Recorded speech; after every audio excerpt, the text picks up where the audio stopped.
The second edition of VIVA Iowa is hot off the press.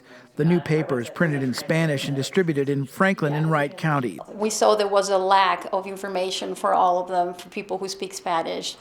They weren't getting the news that they needed. They weren't getting, especially when the snow piles were coming in town, they needed to park their cars this way or this other way. VIVA Iowa is also covering local politics, especially with the municipal elections coming up. There's, for example, in the town of Popejoy, there is no candidate for mayor. So it has to be a write-in candidate to be elected. So which basically means that anybody can just go and write their own candidate.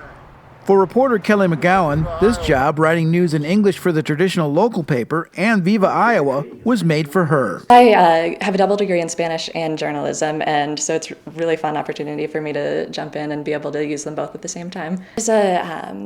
La Liga de Colter is a soccer league that started about 3 years ago around here, and people come from all over. There's 14 teams in it now, and that's the main story for this week's issue. The sales rep for the paper sells to Spanish-speaking advertisers, even though he doesn't speak Spanish. I'm pretty outgoing, so I'm not embarrassed to do some hand gestures, some pointing, and we usually get things figured out.